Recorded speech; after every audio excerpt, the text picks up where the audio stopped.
setiap hari dan perlu kita mensyukurinya. Sebagai renungan pada sore hari ini terambil daripada Yakobus 1 ayat 26. Saya akan membacakan bagi saudara. Demikian firman Tuhan.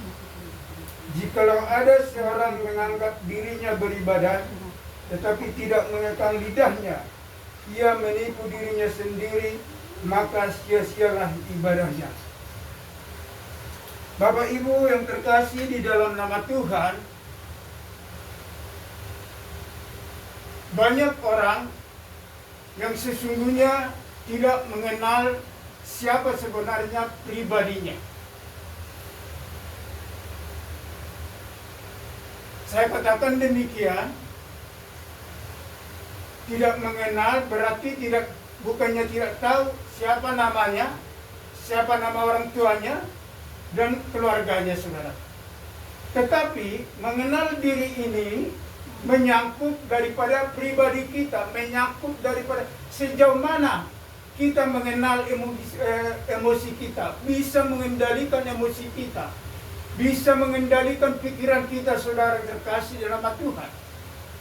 Sehingga saudara yang terkasih nama Tuhan, ketika kita tidak mampu mengendalikan emosi kita, maka kita akan berkata-kata dengan sembrono, dengan sembarangan. Maka dikatakan di dalam ayat ini, saudaraku, jikalau ada orang yang menganggap dirinya beribadah tetapi tidak mengekang lidahnya, maka sia-sialah pengorbanannya, saudara. Di dalam beribadah, saudaraku, kita perlu persiapan. Bagaimana hari ini, hari Minggu, pagi-pagi kita sudah mempersiapkan diri. Baik pakaian suami, baik sepatunya kita semir, dasinya, segala kelengkapannya untuk berangkat ke gereja, saudaraku. Bahkan mempersiapkan daripada persembahan yang akan kita berikan. Mereka yang punya masih anak-anak, memandikannya dan mempersiapkan juga, saudaraku. Segala sesuatu penuh persiapan, saudaraku. Tetapi ada yang mengganggu, saudaraku, ada yang menghalangi. Ketika kita tidak bisa mengekang lidah kita, sehingga dikatakan sia-sialah ibadah yang kita lakukan, pengorbanan yang kita lakukan itu sia-sia, saudara yang terkasih. Apa sih? Ada contoh yang paling rendah, saudara. Salah satu contoh, saya pribadi juga pernah berkata demikian. Kok pendeta itu enggak enak, ya? Kaum ibu itu enggak ada suara bagus, ada suara yang tidak kedengaran suaranya, ya. Ini, saudaraku, jangan-jangan kita tidak menyadari bahwa omongan seperti ini juga membahayakan pada diri kita sendiri. Karena dikatakan kita tidak mampu mengekang lidah kita. Ya mungkin menurut secara umum ya wajar kita berkata demikian. Tapi kekristenan itu punya standar, punya etika, saudara. Sehingga kita diingatkan saat ini, bagi orang yang beribadah hendaklah mengekang lidahnya, saudara. Benar apa yang tertulis dikatakan, cepatlah untuk mendengar, tetapi lambat untuk berkata-kata, saudara. Kita diperintahkan, saudara, untuk cepat mendengar, tetapi lambat untuk berkata-kata. Sebagaimana tadi saya berbincang dengan Lambulu ini, bahwa Facebook Pro itu mempunyai standar dan komunitas yang sangat ketat. Sangat-sangat ketat, saudara. Tidak bisa kita sembarangan. Apalagi kita seorang Kristen yang sudah menjadi pengikut Kristus. Kita harus mampu, harus bisa mengendalikan daripada diri kita, saudara. Sehingga apa yang kita perbuat, apa yang kita lakukan, memberi persepuluhan, memberi uang pembangunan, memberi di dalam gereja, saudaraku, supaya itu tidak menjadi sia-sia, saudara.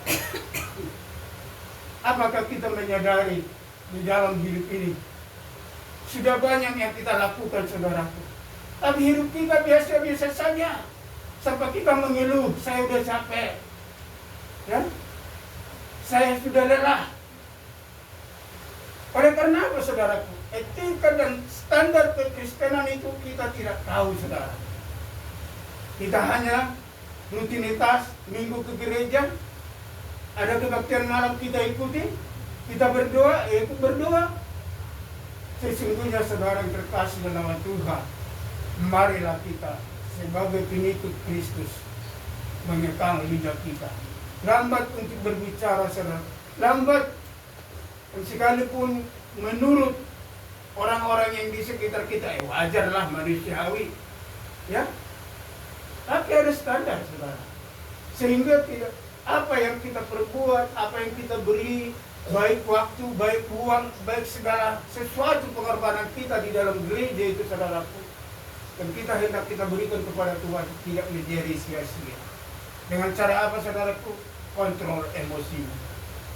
Ya, kita juga emosi melihat anak-anak kita, ya, itu juga hati-hati. Ya, hal-hal yang kecil yang sering kita temukan dalam kehidupan sehari-hari. Ya, kadang-kadang di dalam hati, di keluar lain, ya, apalagi kalau orang kantor kan begitu, kerjakan ini, kata bos, iya, tapi di dalam berontak, saudara. Mentang-mentang mandor lu, sok perintah. Nggak ada yang tahu, saudara, tapi Tuhan tahu. Ya? Mari kita sadari dalam hidup ini, saudaraku, sehingga kita hidup, marilah tetap bersyukur kepada Tuhan. Kita mau kaya, mau miskin, setengah kaya, setengah miskin, tetap bersyukur, saudara. Tetap bersyukur kepada Tuhan. Ketika kita bersyukur kepada Tuhan, maka kita akan melihat karya Tuhan yang begitu nyata dalam kehidupan kita, saudara. Mari kita tetap bersyukur, saudara. Sekalipun penghasilan kita menurut penilaian kita itu kurang untuk biaya hidup keluarga kita. Tetapi jika kita di dalam Tuhan, itu akan cukup, saudara.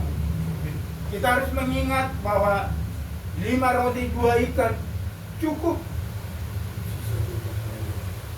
Ada sisa lagi 12 ranjang. 5.000 makan laki-laki, saudara. Belum termasuk perempuan dan anak-anak di sana. Disebutkan laki-laki. Inilah, saudara yang terkasih nama Tuhan, kalau kita mau mengucap syukur dan bisa mengontrol pribadi kita, kemauan kita. Kita maunya makan yang enak-enak, ya. Kita maunya punya mobil, nggak cukup satu. Semuanya pengen. Orang punya apartemen, kita pengen punya apartemen. Ya, harus kita kendalikan di dalam hidup ini. Kalau memang kita bersyukur kepada Tuhan, Tuhan akan menentukan arah hidup kita kemana, saudaraku. Apapun yang kita, apa yang tidak kita pikirkan itu, Tuhan akan memberi, saudaraku. Jadi saudara terkasih nama Tuhan, renungan ini ataupun penjabaran yang saya sampaikan ini umum, saudaraku. Jadi bukannya untuk kepentingan pribadi, ini hanya umum. Demikianlah renungan kita pada saat ini. Puji Tuhan.